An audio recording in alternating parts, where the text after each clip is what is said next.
All right. We have 21 on the line, so I think it's time to get started. Welcome, everyone. For those of you who might not know me, my name is Rachel Lieblein-Drabala. I'm the Program Manager at the Spencer Educational Foundation, and I'm so excited to welcome you all today to today's Spencer webinar, Minding the Gaps, with Lisa Mitchell, who is the Senior Director of Global Risk Management at Syneos Health. And joining Lisa today is also Dennis O'Neill, Account Executive at Aon Risk Solutions, who is also a former Spencer intern himself. So welcome to you both. Thank you, Lisa and Dennis, for being here. Thanks, Rachel. I'm really happy to be here. So glad to see new talent in the industry and welcome you all to this great program. So thanks for joining today. I've been in risk management now over 2 decades, and so you're going to hear some of the stories that resounded with me kind of when I first started the industry, and then talk a little bit about what that means for us as we move forward and work through kind of one of the strangest and most challenging times of American history and world history with our global pandemic. And so I'm happy to have Dennis here today, who I work with and have worked with for a number of years. And I'm going to let him go ahead and introduce himself. Thank you, Lisa. Thanks, Rachel. And good afternoon, everyone. Thank you so much for your time. Lisa, I was adding it up. I think that you and I have been working together for virtually my entire career. So I have been with Aon for 19 years. As Rachel was kind enough to mention, I actually 20 years ago, believe it or not, 2 decades ago, was a Spencer Scholar as well. And so it's very exciting for me to have this opportunity.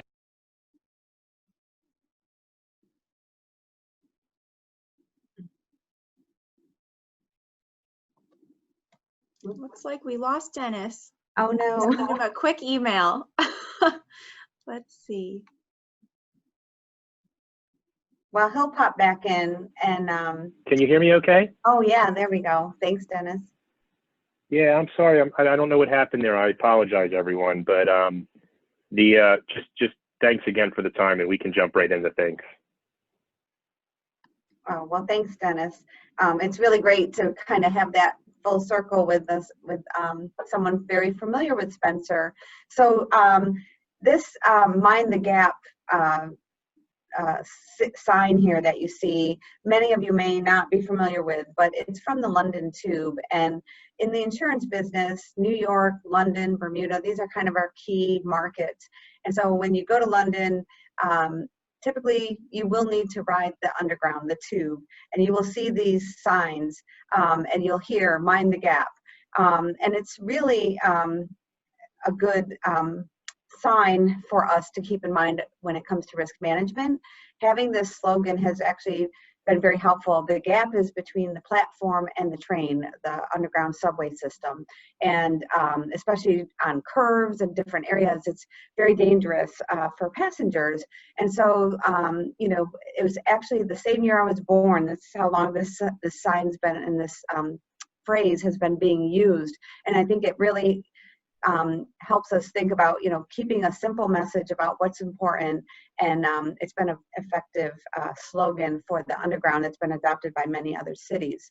And so when I think of risk management, it's really navigating business and be sure that you're planning and bringing together the right people inside and outside your organization before, during, and following a crisis. So we're going to talk about that today. And I was actually going with that theme and doing a little research on the whole Minding the Gap theme, and I found a really interesting article from 2015 that struck me as being so much even more relevant today than it was when this author wrote it in 2015. And it talked about specialists and how we all want to become masters of our area of expertise. And as you set out in your career, you're trying to develop a deep understanding of certain areas, and your career will guide you to different areas, and you'll become known for, your expertise in certain areas. But it's good to keep in mind that the world is not discrete and specialized only, but it's continuous and connected. And so as you move through your career, be mindful of the gaps between the industries you work in, the roles you work in, and adjacent subjects and industries and specialists and people. And I work in life science, so I'm particularly mindful of the gaps between pharma and healthcare. And as working in a corporation, between management and employees. I'm currently in a private enterprise. I've worked in public enterprises, but how those partnerships happen and those gaps between. And as we've also think about politicians and citizens. And this is a part that really struck me, is that yesterday's divisions and boundaries are fast disappearing. We have complex challenges to solve at a global level and a local level, and these require joined up, integrated thinking and dialogue. And so I almost feel like I wish that this message was being shouted, because we do feel this division today. And I think that the more we can have those dialogues and be mindful of those gaps, and we're going to talk more about that, but just wanted to kind of set the stage for our discussion today. So with that, we're going to move into a few polling questions, and Rachel's going to lead us through those. All right, here we go. Bear with me.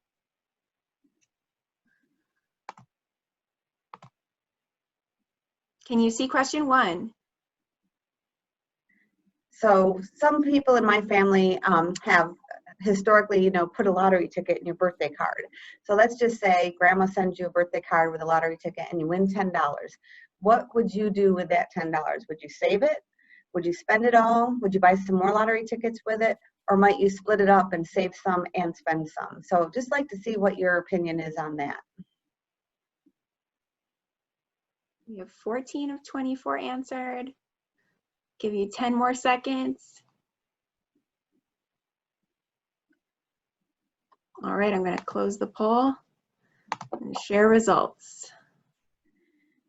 So we've got a lot of savers here. That's good. I'm really glad to see that. About 50% would save that $10, but a lot of us would split it up, would spend some and save some. Some would just reinvest it, take a chance to win something bigger, and some would just spend it now. So we'll go ahead to the next polling question.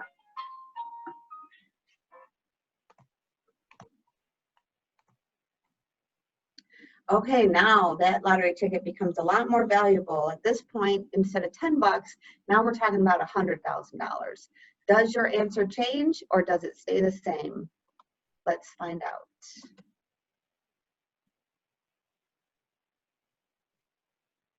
Up to 18, 10 more seconds. Awesome. Okay, a lot. So we had 50% saving it last time.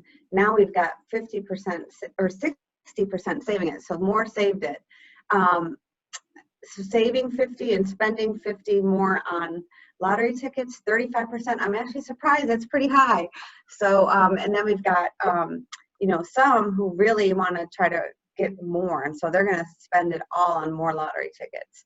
So that's great. Thanks for playing along. We got a couple more questions for you. All right, so I know it's hard during these times, but let's think about prior to COVID-19. In your regular travels as you go to school, work, do you typically think that do you typically speed, and maybe not when you're in the area where you can't speed, but out on a highway, do you typically stick to the speed limit, or would you say you might speed a little bit?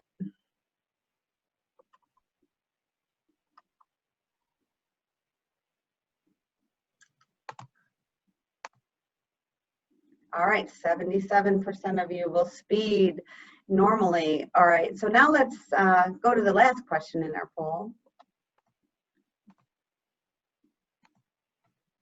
And as a risk manager, I'm going to talk to you more about that answer on that last slide. But how about if you were speeding to save someone's life, save your loved one's life, your grandma or somebody, you felt like you needed to get to the hospital quicker, do you think it would be a good idea then to speed?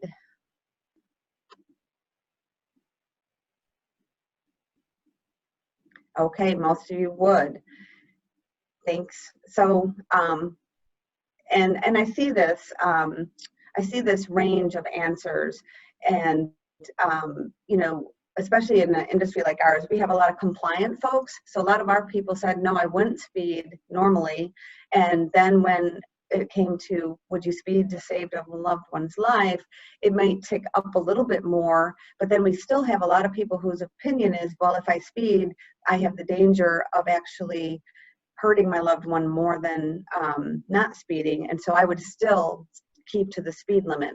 And it's true that speed is the biggest determinant to whether there's a loss of life in an accident.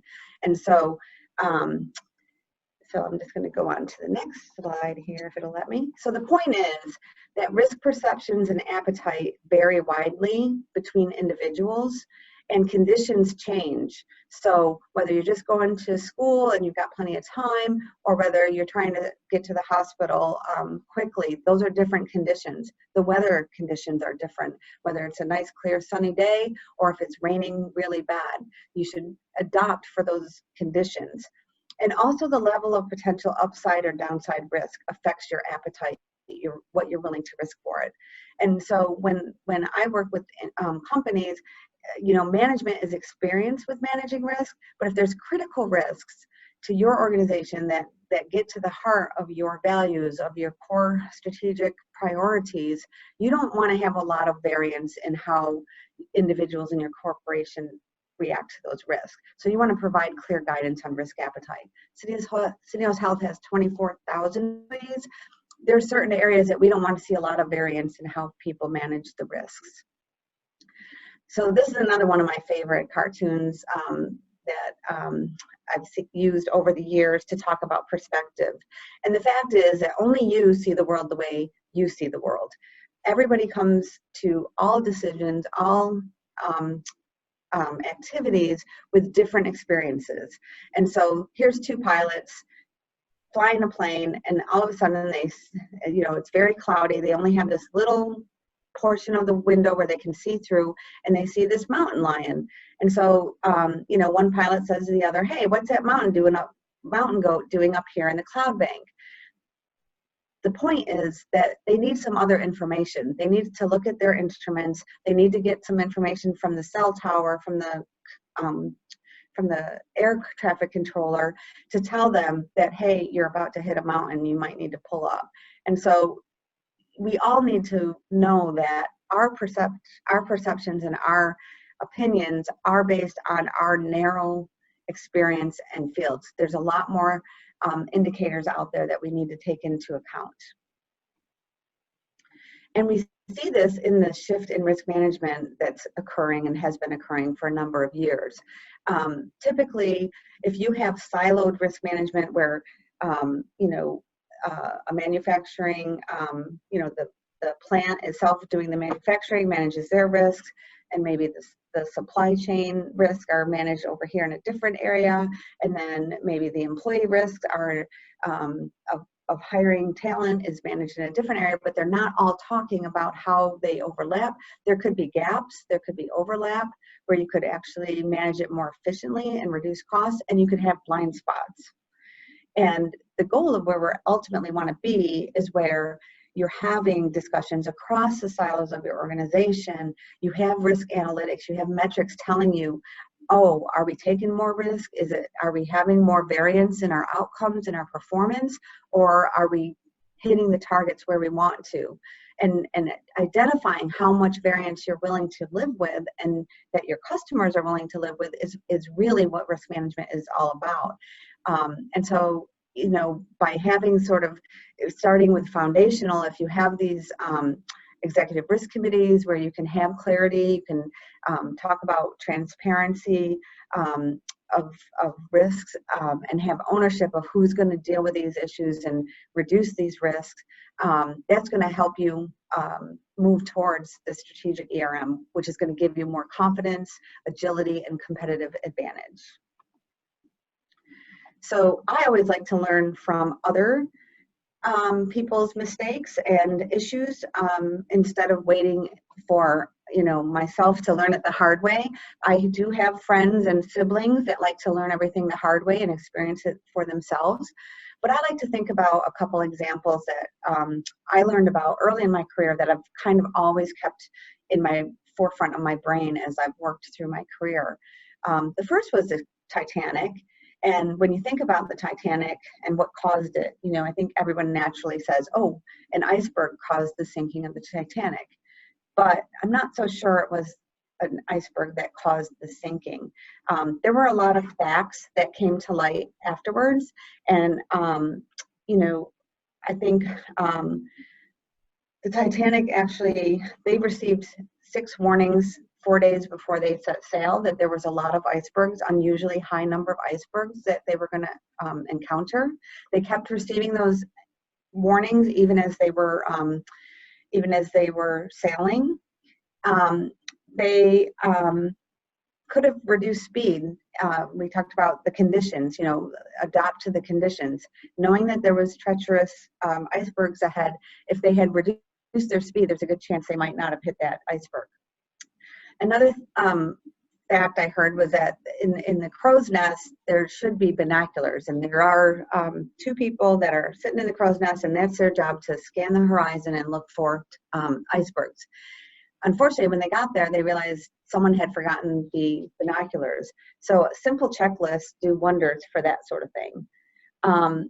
They had the most innovative communication system installed on the Titanic. It hadn't been used before on a ship like this, and it was great. It could do all these fancy things. The only problem was once the chaos of a crisis started occurring and people were running around and doing performing different jobs, not too many people knew how to use that communication system. And so the result was that the communications did not make it to the lower levels of the ship, so nobody knew to come to the top of the ship to evacuate. The regulations of the day did not anticipate a ship so large. The regulations about lifeboats were designed for per tonnage, so the weight.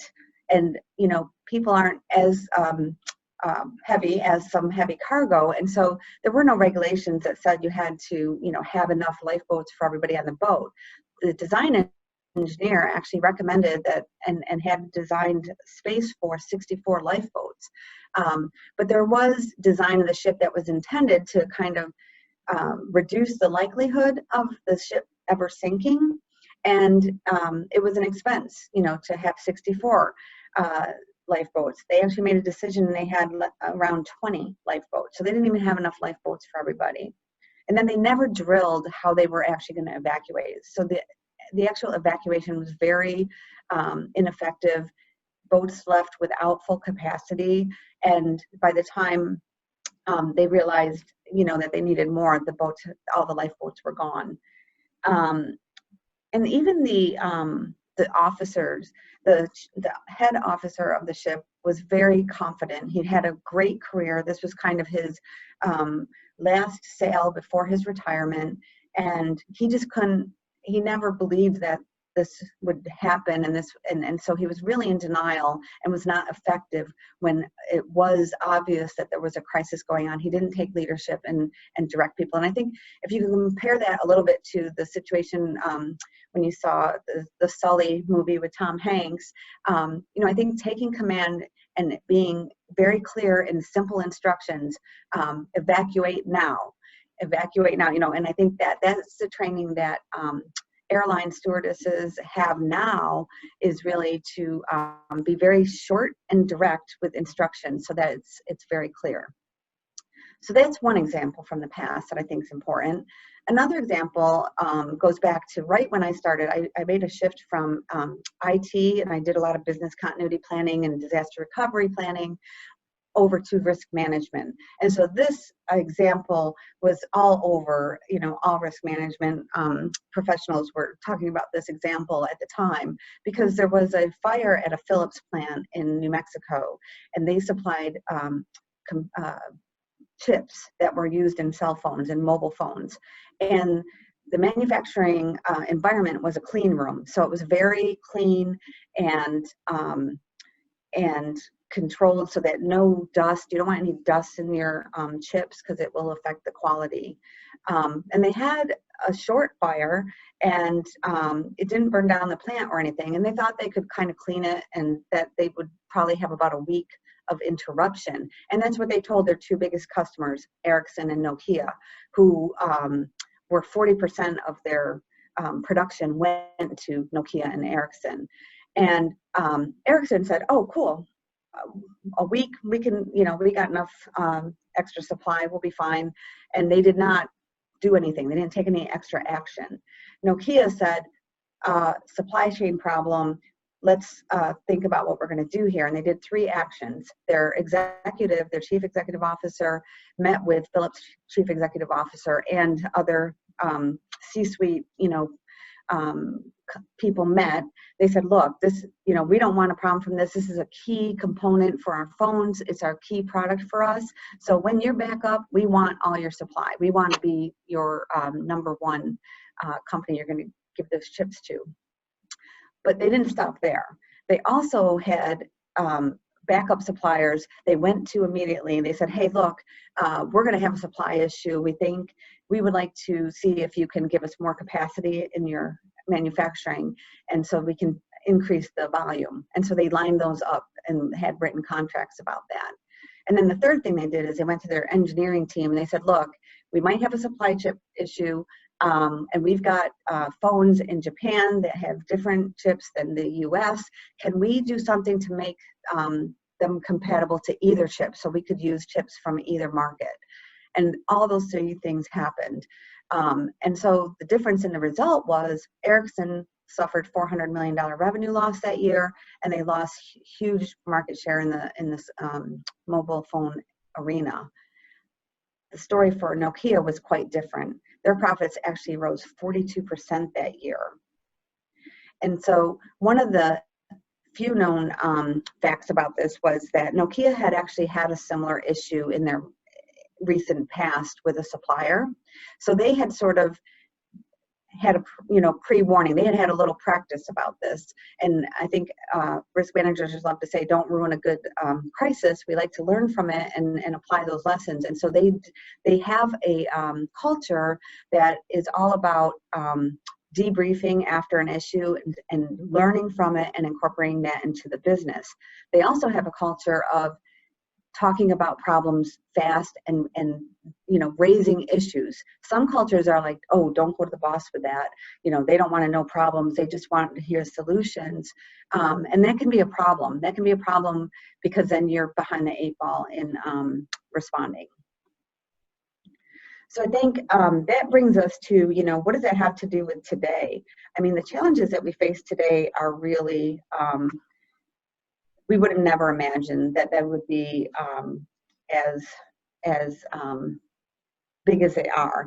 So the way that we're going to get through all of these challenges that we're facing is really collaboration and compassion for each other, and finding out about other perspectives and other experiences and trying to apply them.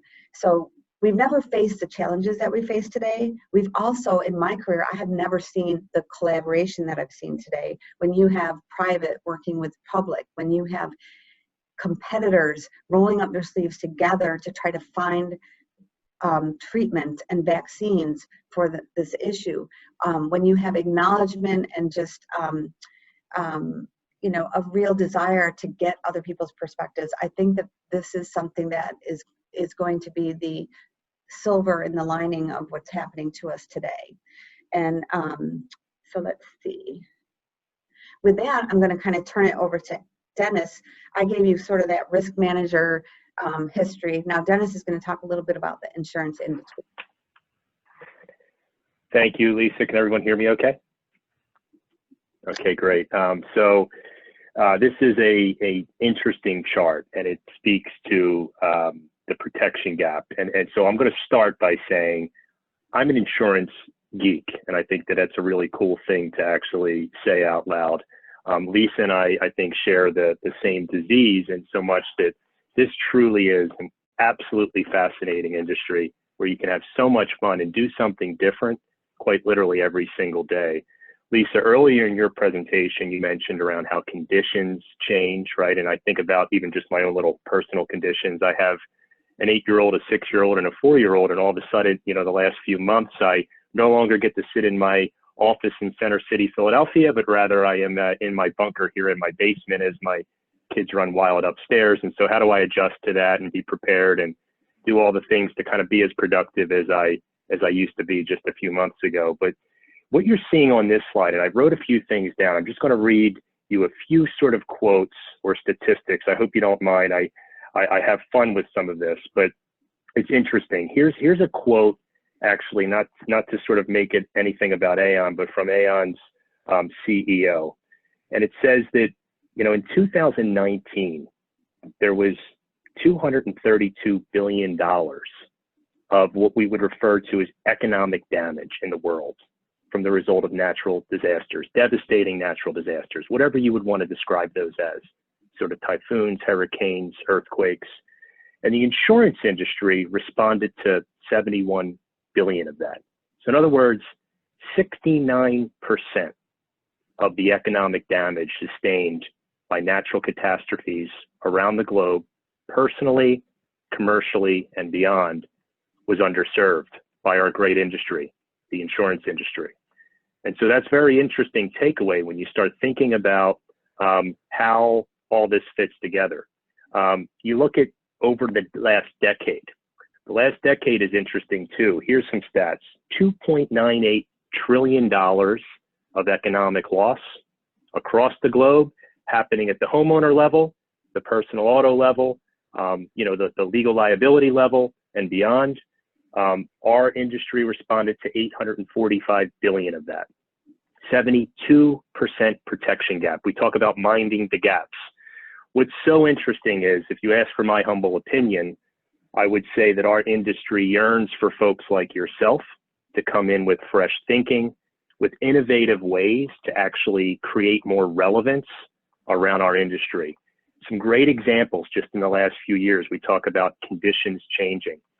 Who would have thunk it? But one of the most devastating sort of catastrophes that we've seen or experienced happened on June 27th, 2017. That was just 3 years ago, almost to the day.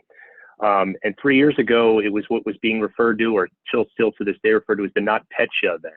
It was an extraordinary example of ransomware that cascaded across the globe. It affected gigantic shipping companies, pharmaceutical companies, other companies, and financial institutions. You look inside the cascading effect of the supply chain disruption and the global economic disruption, and you bring that back to sort of our industry and ask yourself questions like cyber insurance.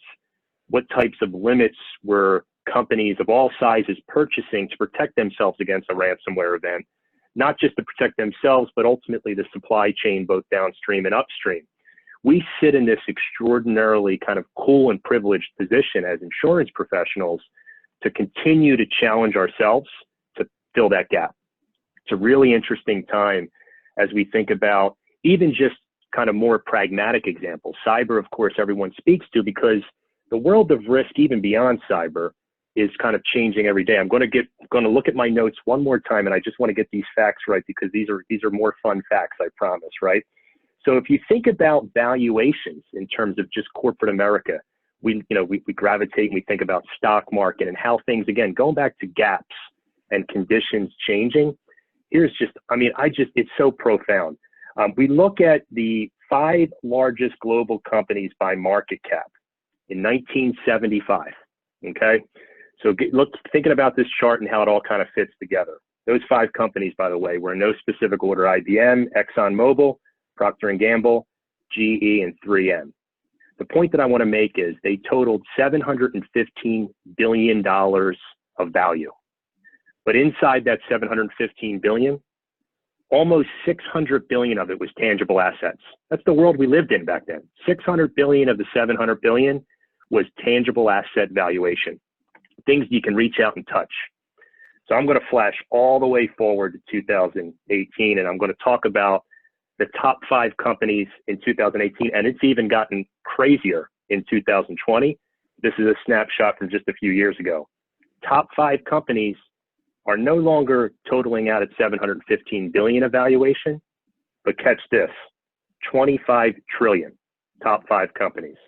Apple, Alphabet, Microsoft, Amazon, Facebook, all names I'm sure resonate very well with you. But interestingly enough, I'm going to go through that tangible versus intangible.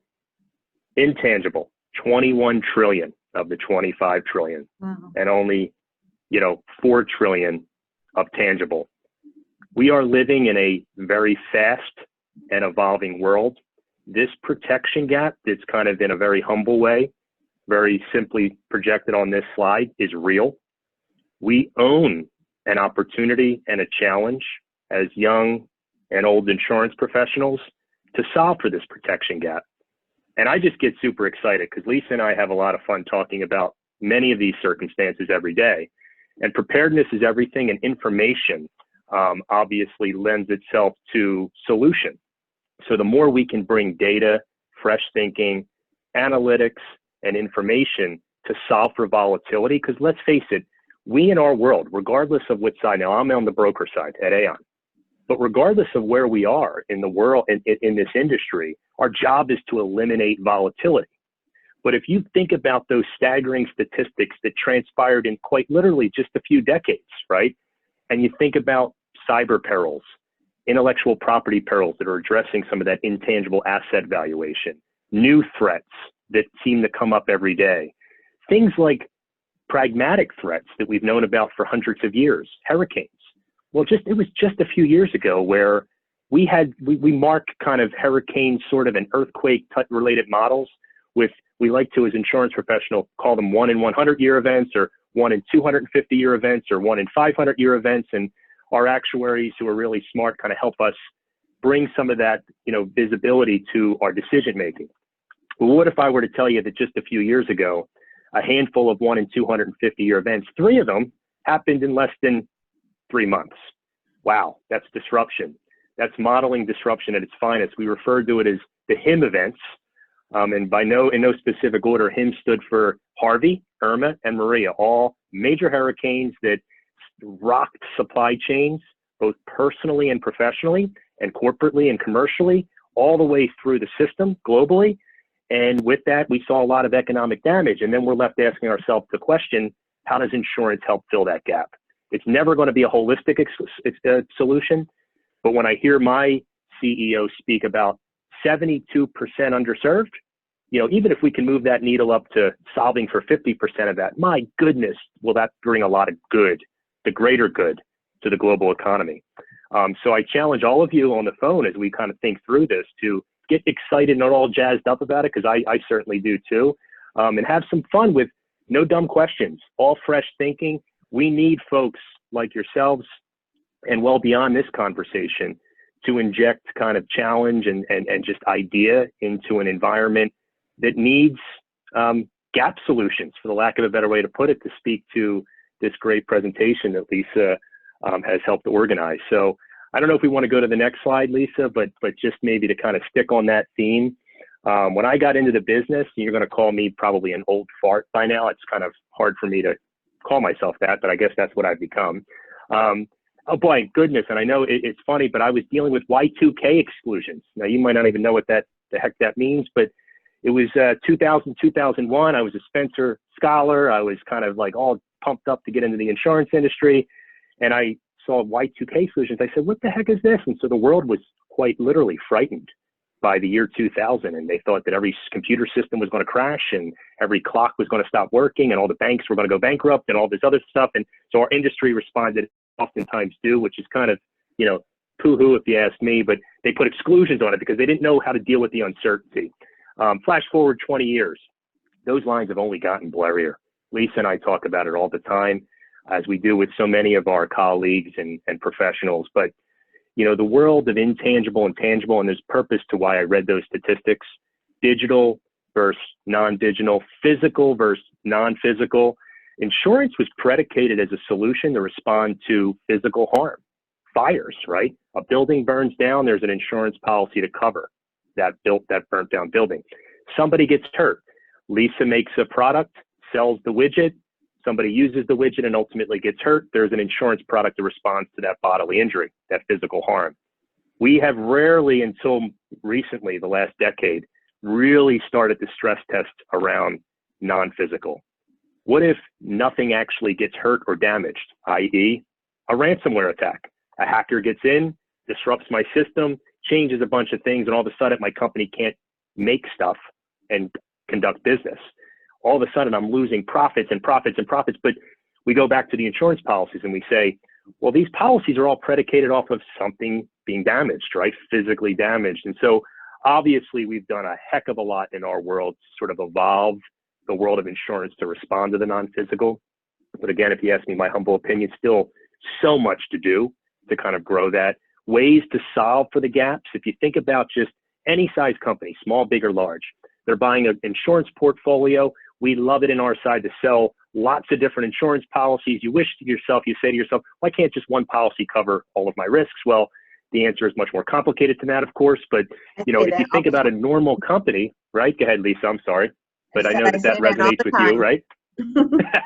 I stole your quote there. Ahead. But if you think about just, most companies probably when they wake up in the morning have 12, 15 policies covering various things. And we as brokers, but frankly, risk managers like Lisa and underwriters that are actually quoting and underwriting the risk are all responsible to sort of bring to the equation visibility around, are there gaps? It's great that I bought 15 policies. It's great that I've got really tricked out coverage that's really fancy and covering all these different things. But if something goes boom at night, physically or non-physically, and I now have real economic damage experiencing within my own firm for which I'm responsible to sort of, have a solution for. And that boom at night results in damage. And I take that damage and throw it and hope it lands in one of the 15 buckets of policies I purchased. And then, oh my goodness, it falls through the cracks, right? There turns out I've got 15 buckets, but this sort of economic damage ended up resulting in a gap, or one policy wasn't talking to another. The takeaway I leave with you on this slide is the lines will only continue to get blurry as we move forward, as we continue to see this drastic sort of condition change, going back to Lisa's comments around what's physical and non-physical, tangible, intangible. How does the world of insurance solve for all of these things? I get super excited about it. I'm sure you do as well. But those are sort of some of the takeaways that we wanted to leave behind with these two slides. And Lisa, I'll stop there and maybe turn it back to you for a second, if that's okay. Thanks, Dennis. And always, because sometimes you end up with an enormous headache when you're trying to think through these issues. And that's when I call Dennis, because he always pumps me back up and gets me back excited about filling these gaps and looking about these things. Because the truth is, we are in unprecedented times right now. And when we think about that gap of just even pandemic coverage, the business interruption coverage for, we have businesses that look completely fine. They haven't burned down, there's no damage to them, but they cannot operate. And the time frame is extended beyond anything we could have ever anticipated. And so I think it's really important because it's hard work. You got to roll up your sleeves. You got to dig into the details because it's very detailed. And so, we talked earlier about being deep experts and wanting to have deep expertise, but you also have to kind of be broad, and you have to be able to get people from other areas. And especially in these cyber areas, as a risk manager trying to understand the risk, I can't understand all the risks of complex industry like mine. And so I have to always bring in the experts in the different areas to talk and have them talk together. So how does this security risk impact what we're trying to do over here in the business? And so I think having that. So I think we only have a few minutes left, and I wanted to leave a few minutes for questions. And but just to kind of wrap this up is don't wait until something's over to try to learn and adopt new skills and new tactics to deal with stuff. We're early in this crisis, or hopefully we're midway through. I mean, who knows where we are in this crisis, but we're not going to wait until we're through it to start learning. So we're looking already at who's succeeding, what's making the companies that are doing well succeed. And in my mind, it's always about keeping to your core values and your core strategy that you're trying to accomplish. For us, it's shortening that distance between lab and life. It's helping make sure that we are helping bring treatments to patients. If you continue to focus on that, having a deep commitment to mitigating loss and mitigating the interruption to your business, keeping that forefront. And I'm glad that we have strong, visible leadership from our CEO. Those are the companies that are going to succeed. coordinated communication, and action, respond, not sitting by sideways, not wondering what to do, not waiting, but actually taking actions to reduce the impact, and having a commitment to change and being willing to listen to suggestions. So that's really my closing comments. And with that, I'll give it back to Rachel for any questions that we may have that you'd like to ask. Lisa and Dennis, thank you so much. Great. So we'll open it up to questions right now, as Lisa just said. If you want to just unmute yourself and ask those, that's great. And you can also write a question in the chat, and I can read it aloud.